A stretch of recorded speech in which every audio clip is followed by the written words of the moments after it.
I present to you the Professor Michael Poulsen, who is working, a well-known specialist on a symbiosis. And one of his major works is the work on termites, especially fungus-growing termites. He works a lot on chemical compounds of Termites, which is fungus grown by termites, by higher termites, and we are very pleased to that he accepted our offer to come here and to present the recent knowledge and the recent works on termites and the symbiosis between termites and fungi. Yeah, so you have the word, please. Thank you very much. Thank you.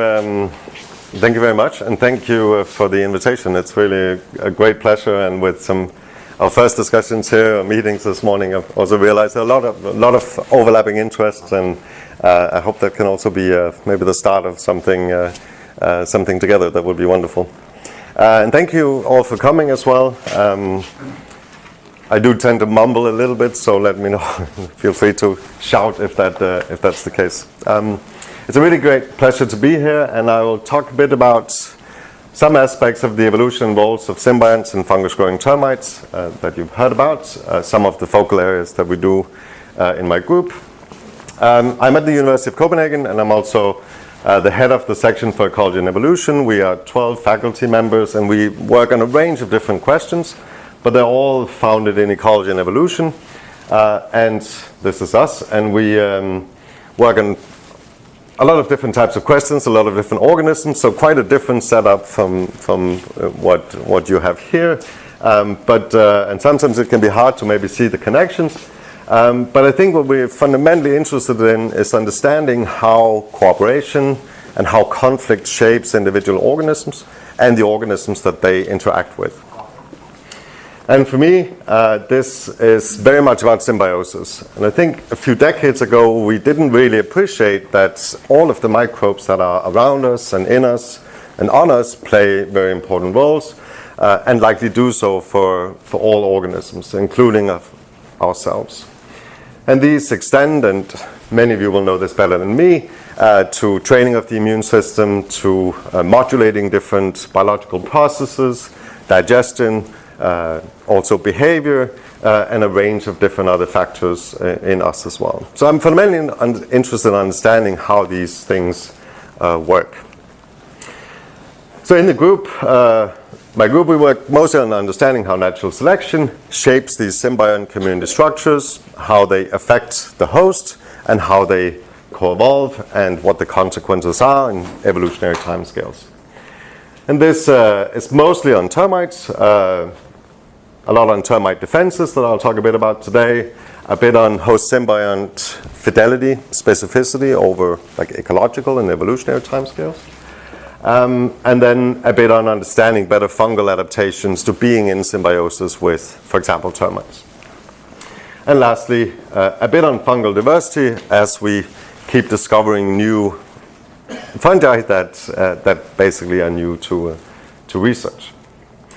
So why termites? Well, termites have a well-known history of associations with symbionts that dates back all the way to their origin about 300 million years ago, where we have the cockroaches that also already have well-established gut microbes that are important for digestion, like the other aspects as well, and dealing with this omnivorous diet of the cockroach ancestor of the termites. In what we call the lower termites, or the wood-dwelling termites, we have protists as well as these bacterial communities, and we begin to see stronger signs of specificity and associations. And in the mound-building termites that I'll talk about today, we no longer have the protists, but bacteria seem to be the main players, although we should acknowledge that we've looked much less at archaea and yeasts that we now are beginning to understand also play important roles. And one group that I'm particularly interested in is these fungus cultivating termites or fungus farming termites. They maintain fungus gardens in these external chambers. This is a Microtermis nederlensis in South Africa. And this association evolved a single time about 30 million years ago. So they've become extremely important in the natural ecosystems, especially in dry savannas. So here you have an image from Zambia. You can also see some humans walking through here. And just to give you an idea of scale, you have these massive mounds that can be decades old. And they can contain millions of individual termites at any given point in time. They just have a single king and queen who are the parents of all of these individuals. And they are extremely good at what they do. And there's been some estimates. It's hard to fully estimate this very precisely, but some estimates that up to 90% of biomass, plant biomass, is decomposed by fungus farming termites in dry savanna ecosystems. So this makes them major ecosystem engineers and keystone species for these environments. And one reason why they can be so effective is that they pull water from the groundwater, allowing them to have near 100% humidity within the nest, within the mound. And some water will also seep to the surroundings, creating these islands of biodiversity where you're sustaining plant communities, insect communities, birds, and reptiles. So they really are extremely important for these ecosystems. And this is one of the species we worked on a lot, Microtermis nederlensis. You will recognize that, Oleg, as well.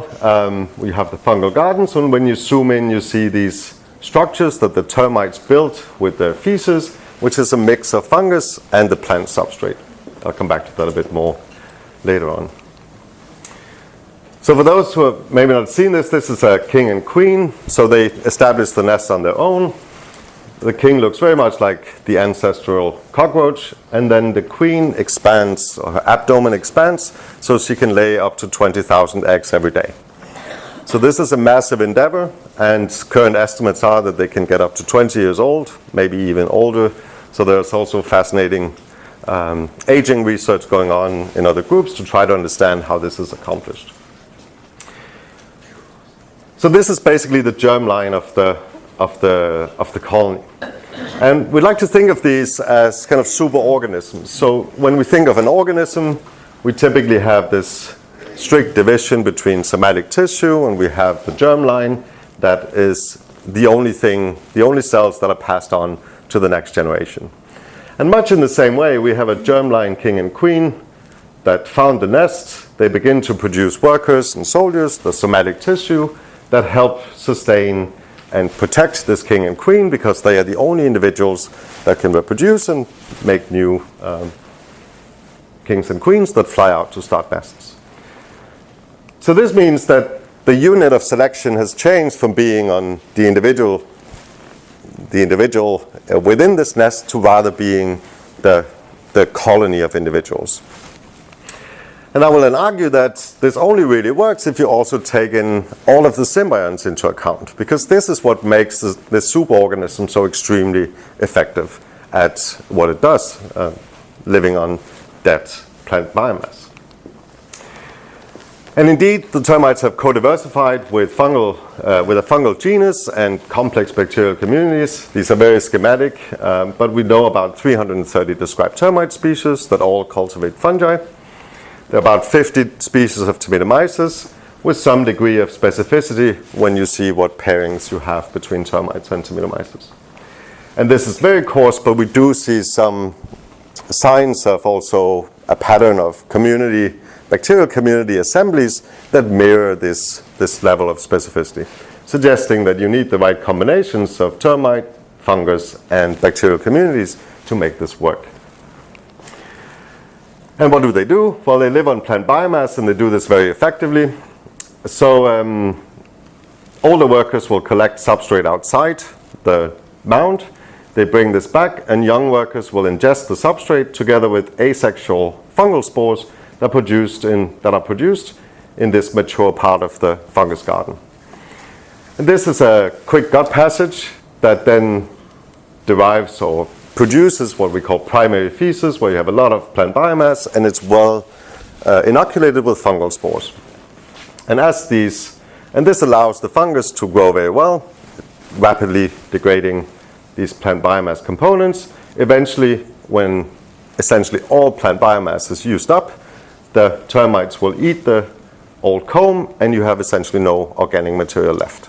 So they're very good at taking care of the use of range of different plant species as substrate, and do this very effectively. So it's of course key that you have establishment and maintenance of these symbioses. And for Termitomyces, sorry, I forgot to make these white. Termitomyces is in most cases not brought with the king and queen when they start the nest. So the first few months they are on their own without a symbiont, and they live on nutrients in the soil and their body reserves. It's not so easy to see, but you have a king and queen here. And then once they produce the first workers, these workers go into the environment, they bring back plant substrates, and probably accidentally bring back different Termitomyces spores. But this will be a diversity of different spores, and within these establishing fungus gardens, the most prolific parts, so locally you get fungal strains that grow particularly well, and this is where you have monocultures, or where you have only a single genotype in areas. It will produce more spores that go back through the termite gut, and eventually this means that you get a single fungal strain that dominates and remains in this monoculture farming for the rest of the colony's life. And we know that it remains the same clone, or we have not done extensive testing, but some testing of up to 15-year-old colonies, so really suggesting very long-term maintenance of a monoculture fungus. It's quite an interesting fungus, because if you look at it enzymatically, it looks very much like a typical white rot fungus that can both break down lignin, but also cellulose and other polysaccharides.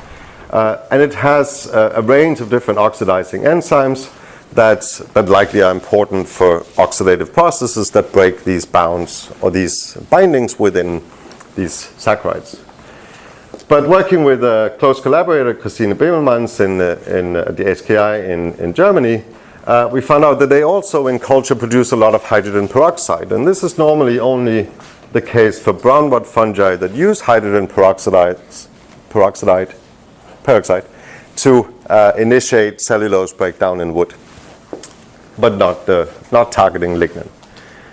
In addition, they also produce a lot of carboxylic acids that acidify the environment, and the presence of hydrogen peroxide in this relatively low pH environment, about 4, suggested that maybe they use a chemical Fenton reaction, which is an oxidizing reaction, converting Fe2 plus to Fe3 plus, and generating a very potent hydroxyl radical that will undiscriminatorily attack a range of different substrates. So this appears to be a very potent way to break a lot of these cleavages that we see or a lot of these binds that we see in different plant substrate components. But it's not doing this alone. I mentioned already that we have these 2 gut passages suggesting that bacterial communities could play important roles, and they likely do so. And we also find very consistent communities within termite guts at different scales. So first to say a little bit about the complexity. So it's as complex as many mammals, 100 to 150 bacterial genera are present, dominated by typical gut inhabitants, at least when you look at the phylum level, and thousands of unique 16S DNA identities. So likely thousands of different bacterial species, if you wish. It's also, they're very consistent over time within termite species. So this is data from colonies up to 500 kilometers apart and sampled over 2 years. And for the 4 species that I show you here, we basically see the same bacterial compositions in workers when we collect from the same termite species, suggesting very specific, very well managed and long-term associations. We can also go a bit further and look at this division of labor that we see between workers and soldiers and the royal pairs. And if we do that, we see slight quantitative differences. So although the same bacteria will be present in workers and soldiers, we see slight differences in their relative abundances that are likely associated with what the specific workers or soldiers eat within their respective nests. So each dot here is one colony. So and then you have minor workers, major workers that are almost identical, and soldiers that are a bit more different because they do not eat the plant substrate but only fungal biomass. But what we also found from this was that if we look at the king and queen, then they have very, very few bacteria. So maybe a handful of bacteria, and bacterial biomass does not seem to be very high. So they're very different from the workers and soldiers, likely because they have different microbial needs. But this is in a sense a bit puzzling, because if we have specific bacterial communities that are very consistent across colonies from the same termite species, we would expect that these are inherited from generation to generation. And the ones that can bring them when they establish the nest is the king and queen. But they do not have very elaborate microbiomes. So in order to look at this a bit further, we are just finishing this up, and here's where Justin is also involved, together with a PhD student in my group, looking at how much is actually transmitted from generations to generations. And we did this looking at parental colonies where we did the crosses, and then we look at how many, which bacteria and in what abundances are they present in the parental colonies and the offspring colonies, as well as the kings and queens that could potentially transmit these bacteria. So this is perhaps a little bit confusing, just a few numbers. So we see a large number of these inherited microbes are present in the parental colonies, about 2,000 ASVs, or unique 16S copies, about 25% of all of the diversity we see in the colonies, just when we look at the maternal side. In the kings and queens, they carry even more, about 3,000 in females, perhaps a bit less in males. And we see that for the offspring colonies, we have contributions from both the mother and the father in microbiomes that are passed on to workers, the first workers of the nest, and overall about 1,500 to 2,000 ASVs, so unique bacteria. So this suggests quite high fidelity in inheritance between generations. So consistently inherited, and what I should say here is that, unsurprisingly, it's the genera, the bacterial genera that we know are almost always present in fungus farming termites that are particularly abundant among the inherited bacteria. So this could be driven essentially by a passive process. Whatever is present in the parent colonies is just automatically given to the kings and queens and automatically then given to the offspring. But what seems to be the case is that there's some sort of selective enrichment in this first step, so passing bacteria from the maternal colony to the female reproductives. So this suggests that the bacteria that cannot survive outside the nest, that have to be in a gut environment, they are enriched for in these alates. So we don't know the mechanism, could be food driven, but it suggests that there are mechanisms present that are sure that these bacteria are inherited between generations. The second step in the process is essentially abundance driven. So whatever makes it into the alates here will be passed on with a certain probability to the offspring workers. And the more abundant you are as a bacterium, the more likely it is that you get transmitted. So again, this provides a foundation for long-term associations with specific bacterial symbionts, as we see when we look at mature colonies. It's also quite an interesting phenomenon to think a little bit about how this fits with the superorganism idea, because in the superorganism, because we have organisms that are the germline, that pass the genes on, these are flying insects that start the new nests, this is entire organisms, they have the full gut system, or the full gut, that can sustain a large number of bacterial species. And because they are in this very closed environment, they pass all of these bacteria on, which I will argue then allows for an unprecedented level of inheritance between generations, much more than we would see in many other organisms. And we know, of course, of vertical inheritance from many other organisms, including, for example, pea aphids that transmit Buchnera. But here it's single strains, it's a single bacterium within the egg, There's a limit for what you can have within an egg that you transmit, and it's only in the maternal line, just like mitochondria are inherited. But for the termite superorganism, you can transmit a large number of bacteria with the germline, and you can do it from both the male and the female. So you have biparental transmission or inheritance, and you can have this for thousands of bacteria. So this may be important in social insects in general, because the social environment and these very close interactions within colonies allow for increased fidelity in associations and perhaps better transmission from generation to generation. Okay, so what do these bacterial symbionts do? They appear to complement what the termites and Termites can do. So if we look at, for example, carbohydrate active enzymes that target different plant and fungal cell wall components, then we see that the fungus growers have far fewer enzymes that target the more complex things like cellulose compared to wood-feeding termites that rely on bacteria for these functions. So we see a functional shift when fungal culture was adopted. So they're both highly, and this is quite sparse, of course, only 2 samples, but now with more species included, we know that this is very consistent across the subfamily.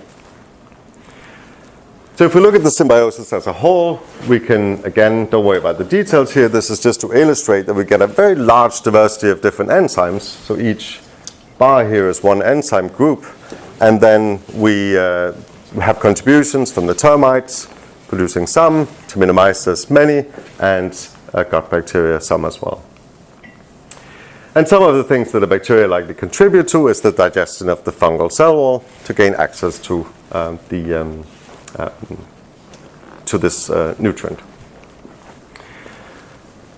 So what if we come back to these differences between termite castes? So if we take the king and queen, I told you already there are not very many bacteria. As we would expect, we also do not see that many potential symbiotic functions. So here we only see the presence of some enzymes that could target fungal cell wall components, the diet that these termites, these kings and queens, eat. So the blue here indicates that enzyme families are absent.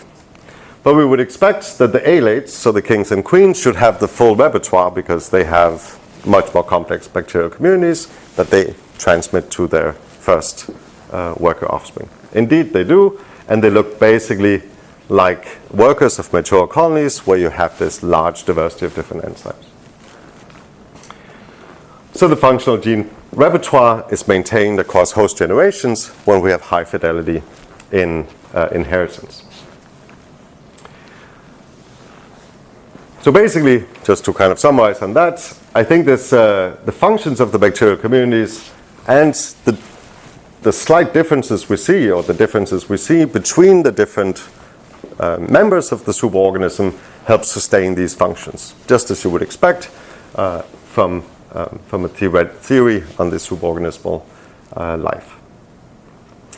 And collectively, this allows for, as I mentioned already, really important ecosystem services and impacts. Now we talked a little bit about the interactions also with chimps that may use termites for self-medication.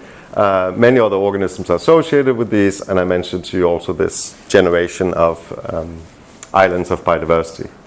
And for humans, these massive colonies, for various reasons, have also been, both important as pests, but also for nutrition. This is one of the largest species of Termites, making bricks and even mimicking these very well-regulated internal conditions within mounds.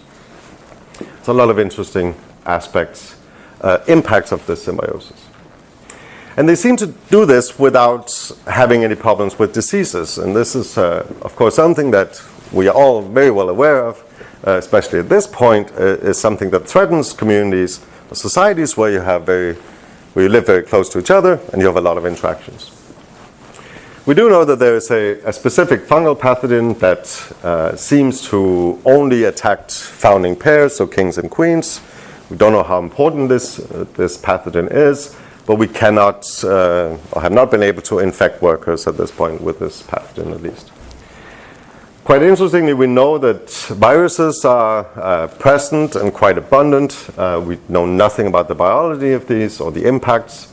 And then the most interesting, perhaps, is this stowaway fungus that is consistently present, but apparently as spores within the fungal gardens, but only emerges once the termites are removed or you have some sort of other disturbance of the environment. So it doesn't seem to have any negative impact on the symbiosis, but only emerges as a stowaway opportunistic fungus afterwards. And this is quite intriguing because the termites they forage on typically dead plant material. As you will know, there are plenty of fungi. We can obtain many fungal isolates. If you do MySeq analysis, you see diverse communities of, among other things, fungi that could potentially compete with Symbionts or infect the termites themselves. So there should be plenty of potential for competitors or pathogens, but none seem to have been able to get a foothold in the symbiosis. If you do the similar type of analysis with amplicon sequencing of fungal combs, then you essentially see that these are almost exclusively Symbionts, with the caveat, of course, that you would not pick up spores that could be present. So pseudocelaria spores are likely, always, or in most cases present, but we just don't see them metabolized within the combs. So this is what you would typically see if you take a piece of fungus comb and you leave it unattended, that after a few days you see this rapid and extreme growth of pseudocelaria. So it's essential, or there must be ways, or must be defenses that keep these down. And we're working from the hypothesis that there is a series of barriers that collectively makes this system very robust to infections, and maybe have precluded that any diseases really have a big impact. And I'll just give you a hint at a few things. I'll give you a little bit of data, not talk too much about these. And it's also very much ongoing work as part of this ERC grant. So the termites recognize other fungi, and they will actively avoid substrate that has specific pathogens. So here's a bit of data showing that they will avoid trichoderma, for example, that could infect and overgrow the fungal garden. But they, interestingly enough, do not seem to avoid an entomopathogenic fungus that could infect themselves. So they certainly can recognize the presence of other fungi. This includes also pseudocelaria, and likely will act on this. And then for a long time, and this is a hypothesis we have tried to test in various ways, it was proposed about 10 years ago that the fact that all of the substrate has to pass the gut could mean that the gut could be essential as a filtering mechanism. So either digesting or having chemical compounds that would suppress or kill whatever passes through, whatever fungi pass through, that are then to avoid that they enter the fungal gardens. So we've done a lot of metabolomics analysis and do not have very good candidate compounds that can support this hypothesis. And when looking at the fungal diversity, if you go from the foregut to the midgut to the hindgut and all the way to the rectum, we basically do not see that fungal diversity goes down. So it seems that most of these fungi actually just pass through the gut unharmed in most cases.